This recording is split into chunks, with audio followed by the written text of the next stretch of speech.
এই যে আমি এখানে পেঁয়াজ, রসুন, আদা, জিরা সব কিছু ভালো করে মেখে নিয়েছি। দেখো এগুলো ভালো মতো কিন্তু আমি এগুলো ভেজে নিচ্ছি। এই যে দেখো একটা কিন্তু এই যে তেলের যে ইয়েটা চলে এসেছে, দেখো এগুলো মোটামুটি কিন্তু ভাজা হয়ে গিয়েছে।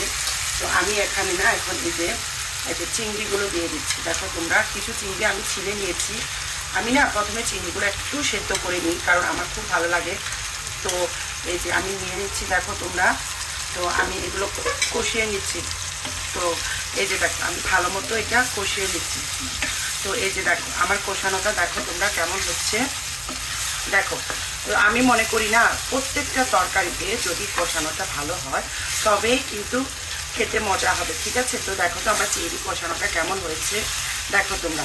তো এই যে দেখো এই বড় বড় চিংড়িগুলো দেখো আমি ছিলে নিয়েছি, কারণ হচ্ছে এগুলো আমার ছেলে পছন্দ করে এভাবে।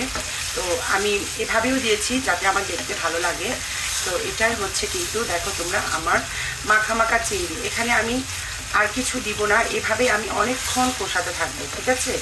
আমি এখানে বেশি পরিমাণ ঝোলও দিব না, জাস্ট যাকে বলে এটা কি বলে এটা মাখা মাখা করে। এই যে দেখো তোমরা মাখা মাখা চিংড়ি দেখেছো, এই যে তেলটাও পড়ছে। দেখো তোমরা কেমন হয়েছে বলো তো কালারটাও দেখতে কিন্তু অনেক সুন্দর হয়েছে। দেখো তোমরা এই যে কালারটা দেখো, এই যে দেখো খেতেও কিন্তু অনেক মজা হয় এভাবে।